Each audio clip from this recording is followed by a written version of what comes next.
Good afternoon, everybody. This is Ryan here. A couple weeks ago I did a video on the purge valve on the air dryer on the truck blowing out the bottom. And what that is, this is the purge valve right here. This is a new one. They're about $100, available at your dealer. And we're going to go ahead and swap it out here. I was about a mile, or not even that. There's a Kenworth at the Flying J out here in Ogden, Utah. The Kenworth dealers, walking distance. So I called them up, they had it in stock, so I went over there and got it, and it's 50 degrees here on February 1st, so I'm gonna go ahead and change it out. Really, the only thing you need, a pair of snap ring pliers, a big heavy duty set like this, because it's a pretty good size snap ring that you gotta compress that, take the old one out, put the new one in. So I had a smaller set. I ended up snapping the tips off of them, so got a lift ride and went down here to Harbor Freight, and I had to buy a whole set of these bigger ones. I had some at home, but don't have any with me out here. But I also need a little bit of brake cleaner or some type of cleaner, a pair of rubber gloves if you don't want to get dirty. But I'll get down here and show you what we're going to do.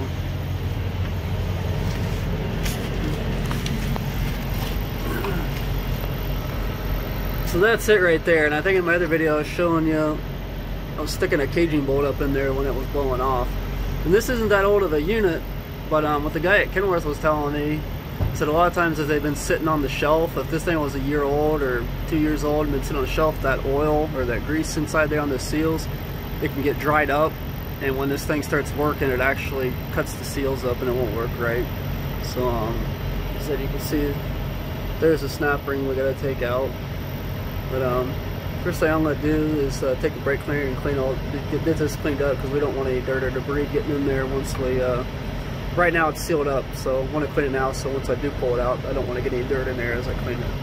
So I'll go ahead and do that, and we'll be right back. Okay, so I sprayed that all off with high power brake cleaner here, got everything cleaned up pretty well. The other thing I forgot to mention before you start this, you want to make sure your air tanks are at zero. You want to get all the air out, so whatever. I usually just hold the trailer charge valve in, the red valve, I'll just hold it in with the trailer unhooked, and it'll blow the air out that trailer line, and you can kind of hit your brakes as well, or you can just pull the drain lines on the tanks down there, or wherever they are on your truck. But there's also a little bleeder valve on this dryer, so you want to make sure this is completely empty, or you're going to have air come out of it. You're going to have pressure against it if it's not completely empty. So we'll let that drain down until it's completely empty. Okay. So there's nothing left now. Alright.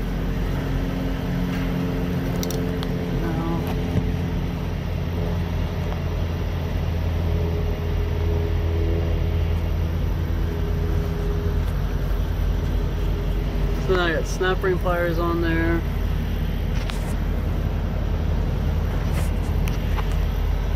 Gotta take that off.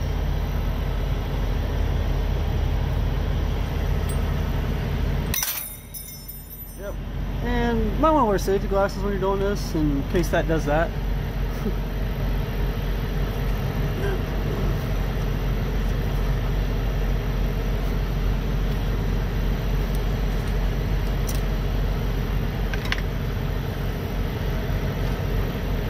Now I need to pull the unit out.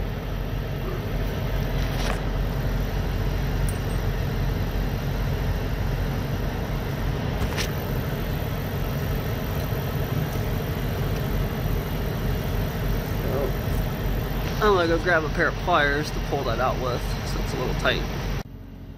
Okay, so I got the old valve pulled out, and as you can see, there's a piece of that packing missing on this.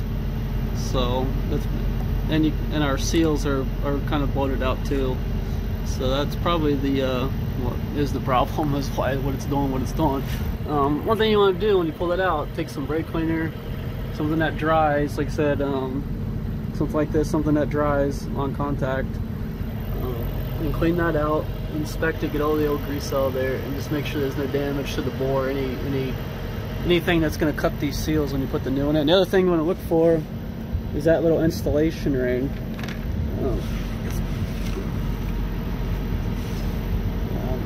looks like that. It's kind of got a beveled edge, and it's got a, you know, it's split.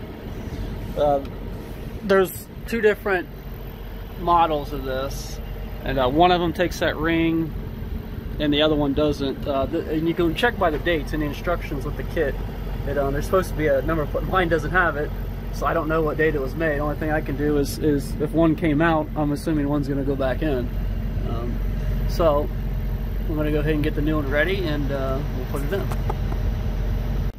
Okay, so with the grease they provided, I'm going to put a little on my finger, and then we're going to put this up inside the top of the bore here.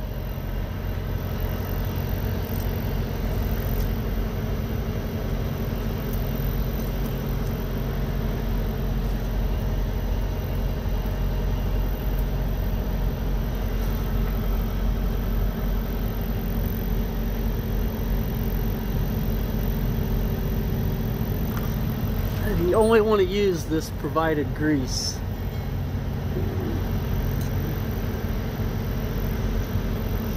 Okay, so we got a good amount up in there on the top and on the sides.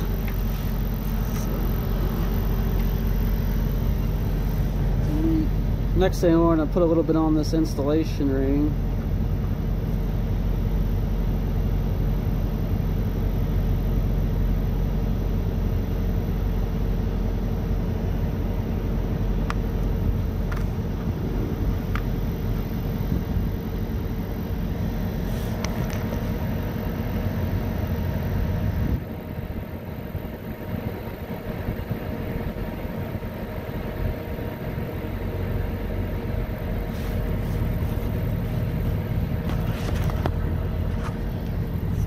Just want to get it kind of coated like that. So now we're going to install this first, and it goes like this. So you want this chamfered side or beveled side to be facing down when you put it in.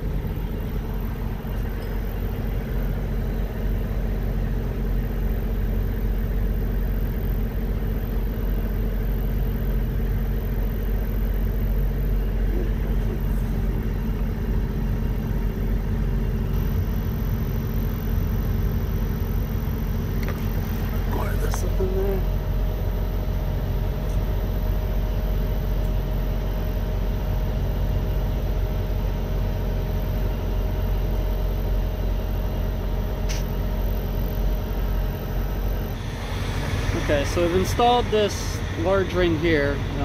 Take some of that grease, put it on there pretty thick, and put it on and work it on.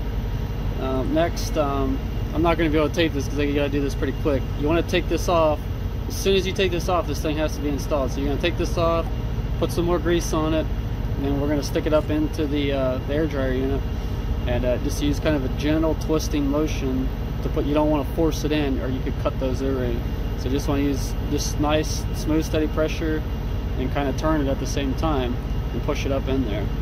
And then after that, after I get it up in there, I'll go ahead and put the snap ring on. And like I said, I got to do this pretty quick, so I can't tape it as I'm doing it. So. Okay, so it slid right up in there, really easy. Didn't have to force it. Just kind of twisted it and pushed it right in. And now I'm gonna go ahead and put the snap ring back on.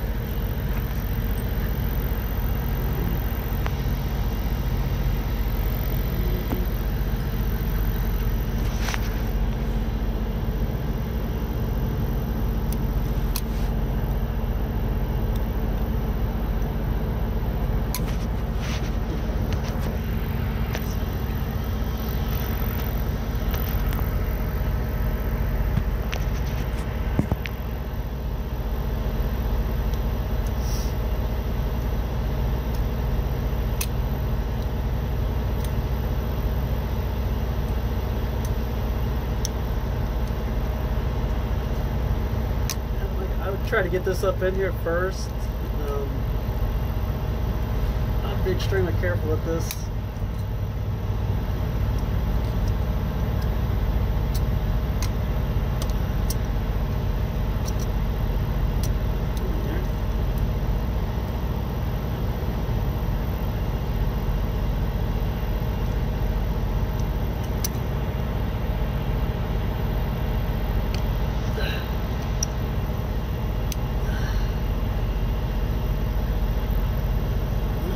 right, and it's in.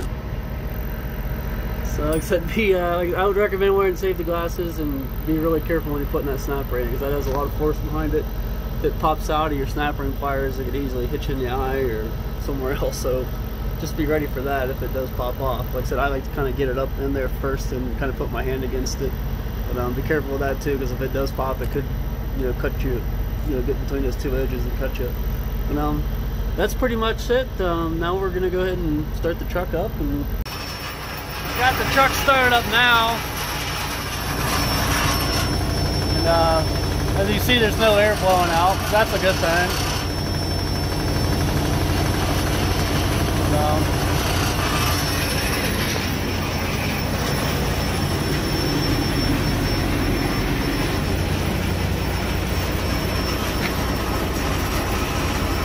But what we want to do is build it up to full cutout pressure and make sure it blows off right here, and you know, a good audible, you know, it does that where it blows off. I want to make sure it does that. Then we're gonna pump the brakes back down and let the governor kick back in and let it do it again, just to make sure everything's working right.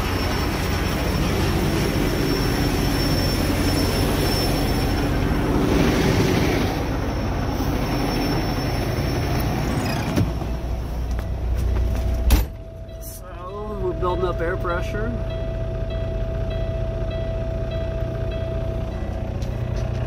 Just go ahead and kick this thing up a little.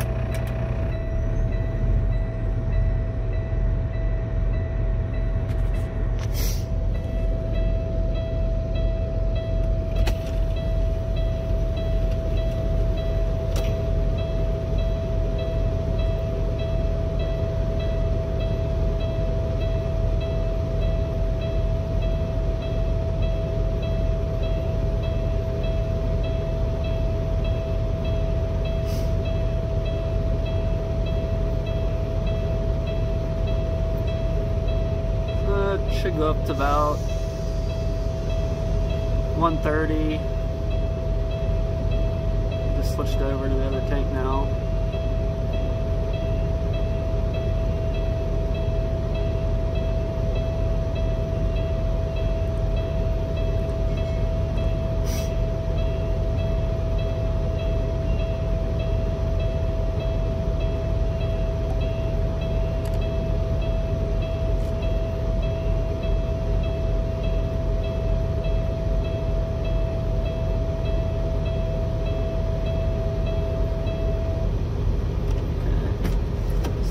Go out here and wait for that sound when it blows off.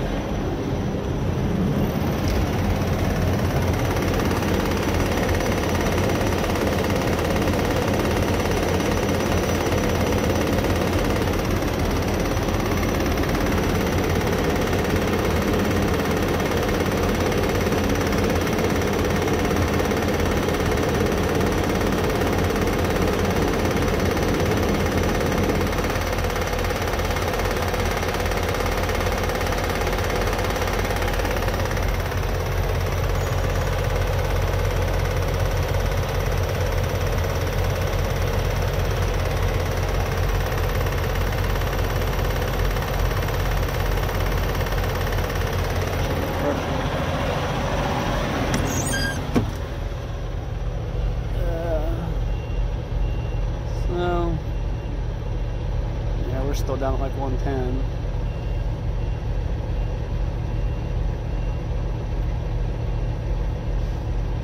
He said this one don't blow off till about 135, 140-ish. Almost there.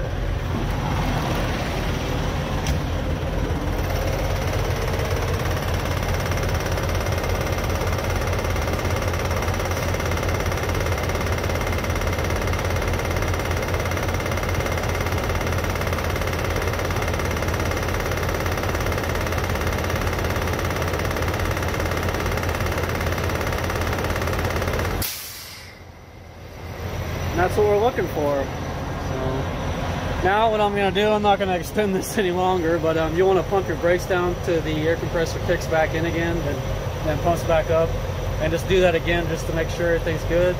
And after that, it should be good to go. So said 100 bucks in parts roughly is what I paid for that. At the Kenworth dealer, you might as well get it cheaper somewhere else, truck or something, or even a Napa if they can look it up, find the parts for it. But I would imagine if you took that to a shop, I mean, you'd probably be in $300, and you'd probably sit there half a day. So it's a pretty easy job.